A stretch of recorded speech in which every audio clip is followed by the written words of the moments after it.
If people are going to be super stressed, adding things for them to remember to do, like what to do with their hands, what to do with their voice, and all that stuff, is just going to stress them even more. Because maybe a particular hand gesture really doesn't fit that person and it'll make it more awkward. The job of practicing and learning those more physical skills is not to improve you as a speaker, is to make you suck less as a speaker, is to remove the suck. Being incredibly awkward or stilted or not having any vocal variety, you're much more likely to lose people's interest than you are if you get that stuff right to get their buy-in. As you know, I escaped from Toastmasters a few years ago, and ever since, got more into speaking and helping people and coaching people, all sorts of things. But ever since, every time I look on LinkedIn or other social media, and I see these sort of speaker coaches, and a lot of them talk about the hand gestures to come across as powerful and your vocal variety, and this is how you stand and all these things, and I look at that and I watch it, and I can't help thinking that it's just nonsense, right? No one who's a crap speaker is going to become a good speaker for doing those things. And even if you nail them, 100%, whatever that might even look, I don't even know if perfect vocal variety even looks like. I think it just sounding like a human being. Even if you are the best person in the world at doing those things, what's that expression? You can polish a turd. It's turd. a turd. There you go. I was really curious what you were going to say. Yes, no, but I was just thinking if there was a different word there. That's my initial impression, right? But I know that a lot of those people get raving reviews from their clients who feel that they've transformed the way they communicate. Mm-hmm. So clearly I'm the one in the wrong here, at least to some degree. So explain to me why I'm just being a douche, and this is not... This will be our least controversial episode yet. Yes. So I have a story to share on that note. No, what are you doing? Oh, Jesus, no. So I was sitting in this conference room and minding my own business, doing stuff on my phone. The speaker was giving I was actually listening, but just not looking up. Their voice was amazing. I felt I was totally transported into their story. I look up at the very end to see that he was reading. He read his entire speech with really nice intonation and great pauses and vocal variety and all that stuff. So something worked. Obviously not enough, because I didn't look up from my phone while he was speaking, but it was enough to kind of, keep me listening and tuning in. So there is something there about it. I've also literally fallen asleep in class when professors had that droning voice that would just, go completely level from start to finish, no pauses, no intonation, no anything. So, that also says something about my attitude and personal life as a student, but let's put that to the side for now. So the voice anchors our attention. Gestures anchor our attention.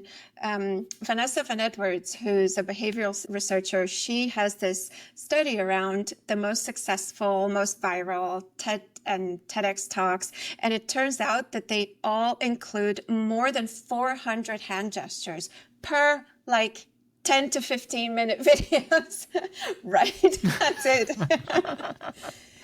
So these things make a difference. But if what you're working on is just form for the sake of form, I don't think that's going to stick. So my approach is using these things to help the speaker, first of all, help the speaker anchor and internalize the talk for themselves. Help them express it in the way that they want to express it, in a way that fits their personality, their style, all of those things, right? If you've got a nice, quiet, fragile person, you're not going to make them, do all this big type of thing. For obvious reasons. Right? For Especially obvious not on reasons. Zoom. If you've got someone who is bombastic by nature and is comfortable with that, then maybe they are even doing it a little too much and they need to be reined in. So it starts from the speaker for me, and it's less about the algorithm and what they should or shouldn't be doing.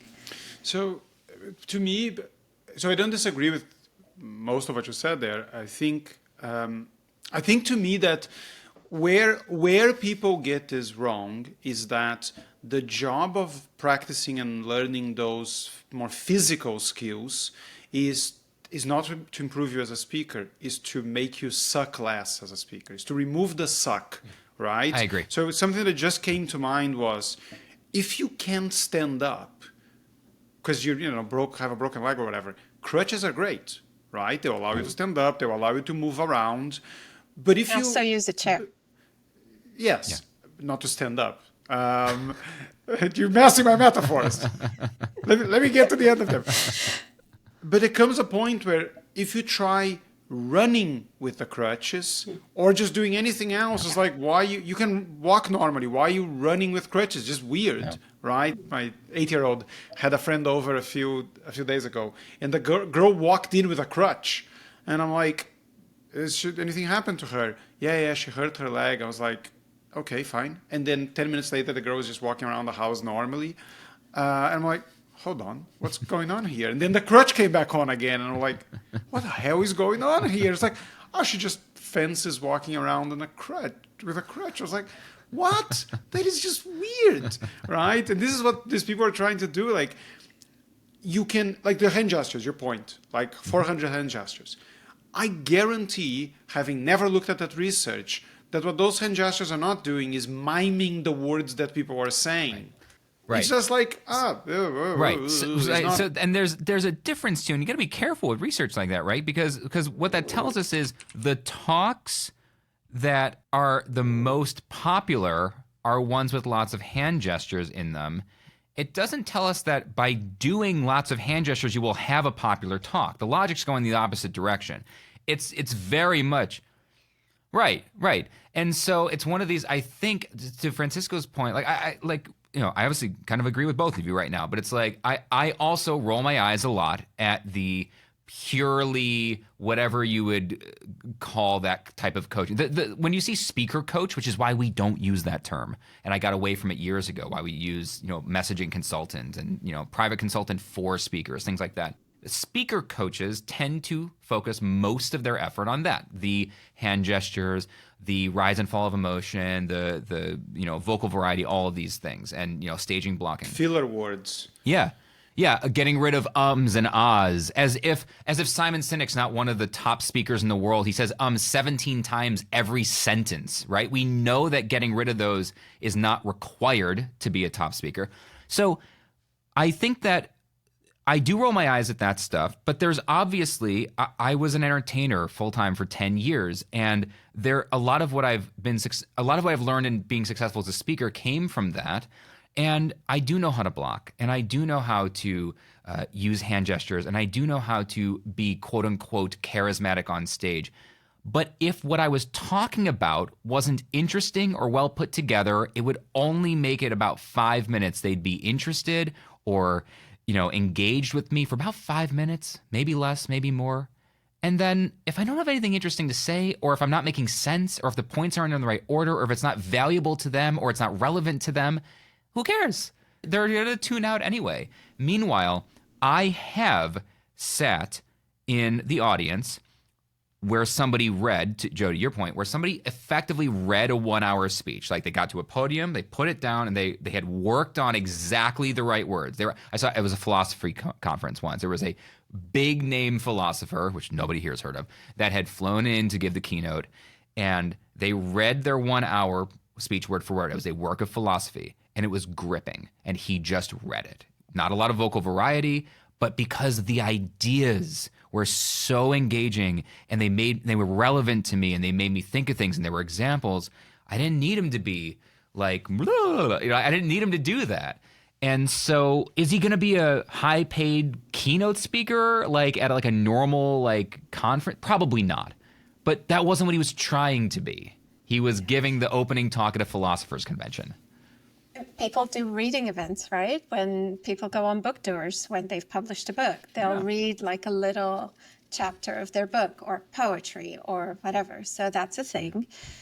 And the way that I come at this is, in the space of optimizing and leveling up something that a person already does pretty well or well enough to allow the space for that work.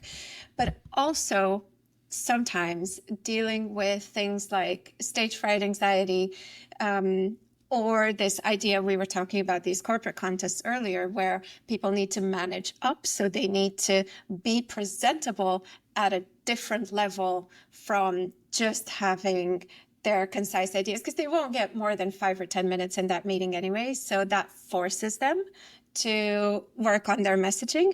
But then how that gets delivered can make or break their next promotion or them getting that investment, right? If it's a pitch, they often have 3 minutes.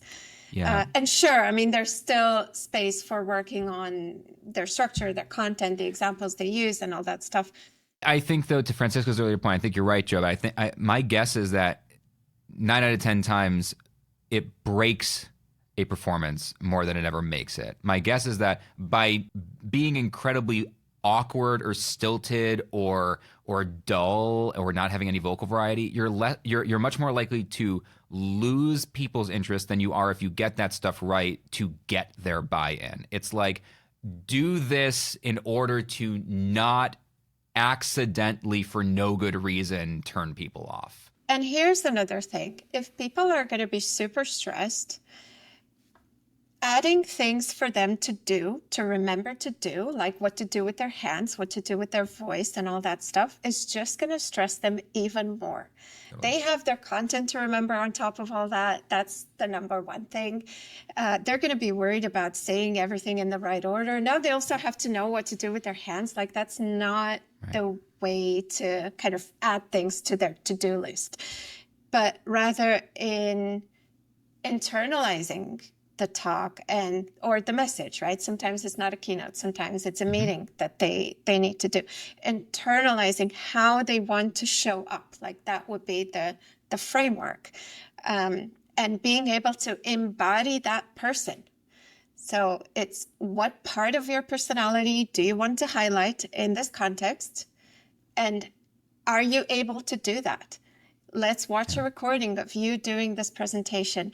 Are you conveying what you want to convey? If it's, executive presence or leadership or whatever it is, confidence, that's a big one for people. Yeah. Are you showing that?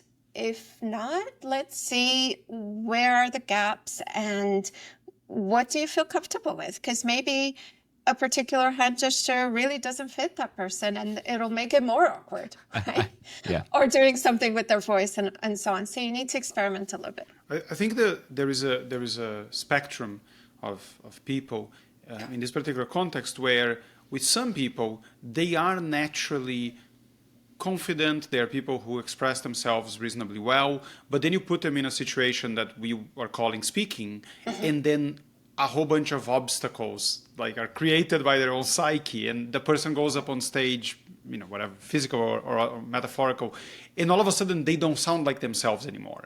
They stutter, they look down, so I get that in those cases, all you're really trying to do is, I just want to give you the tools to just be you.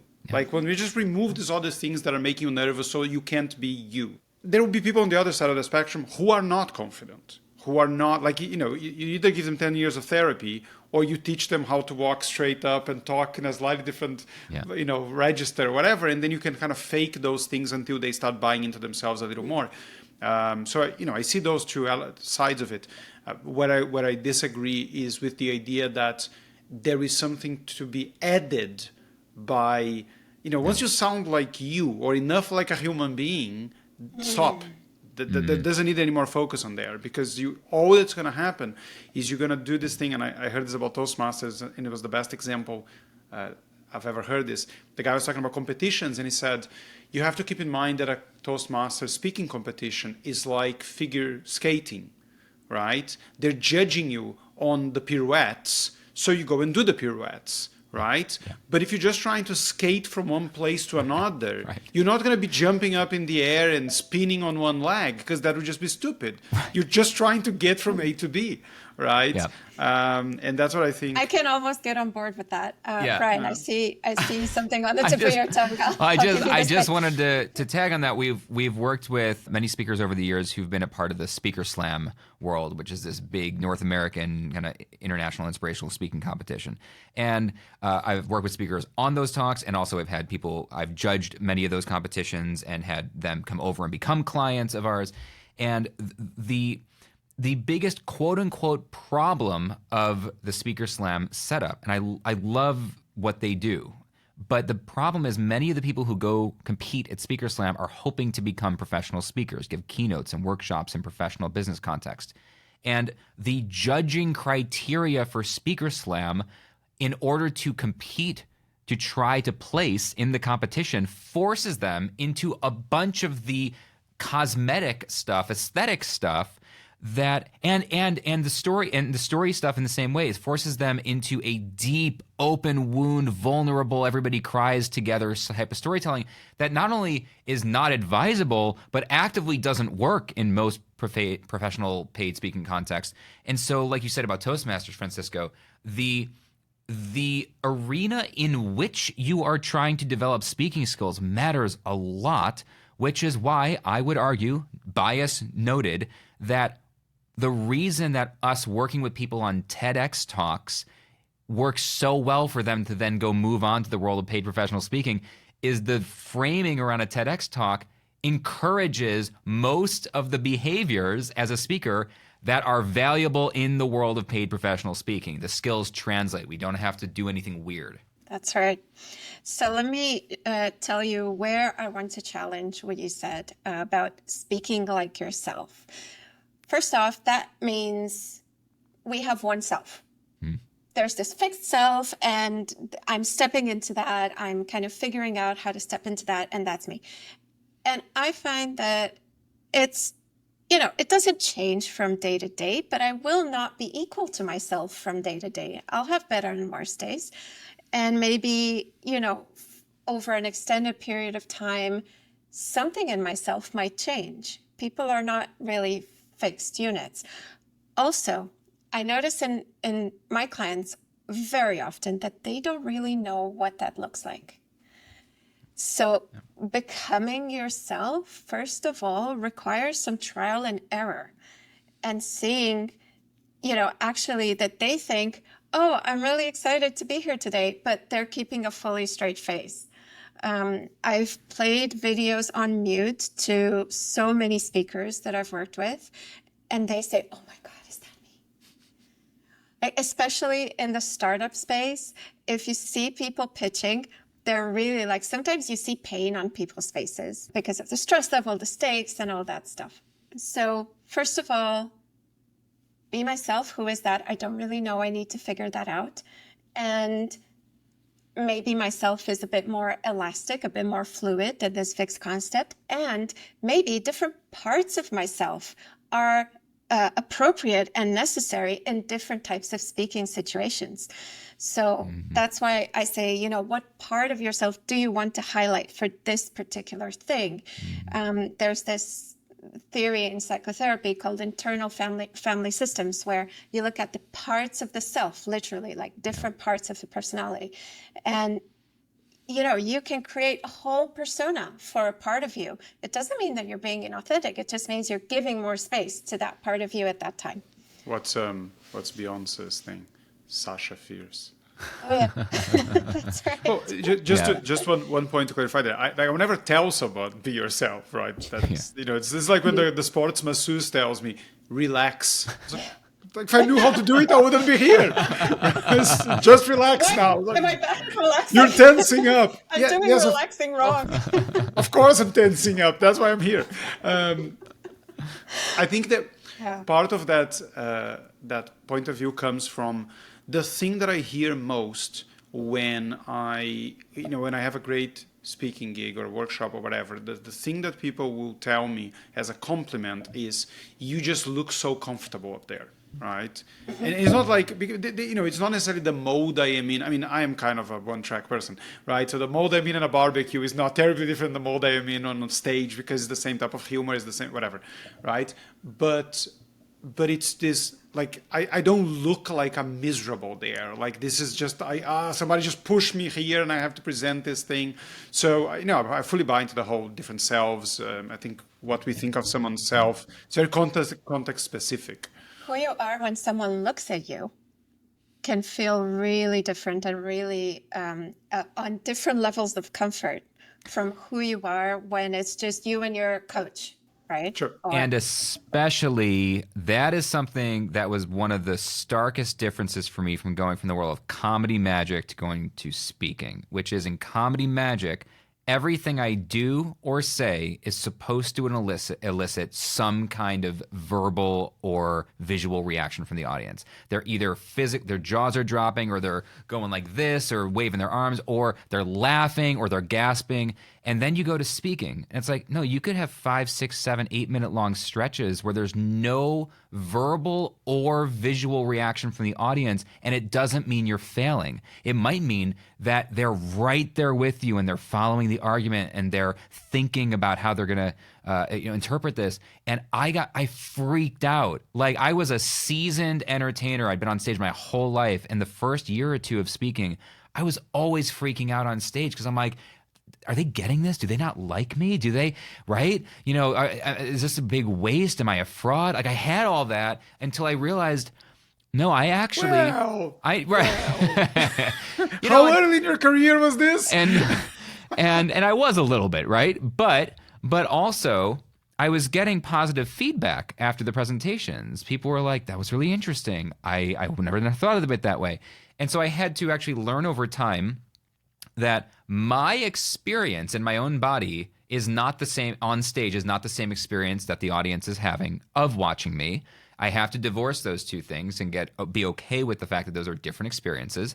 And then the second big lesson for me, and that ties right back into what we're really talking about here, which is, that's when I started to discover that as a speaker, I got more confident and more comfortable when I mastered my content. I was already good at the entertainment stuff. I was already good at the engagement and the hands and the humor and all the stuff we're talking about, the presentation skills part. I was already good at that.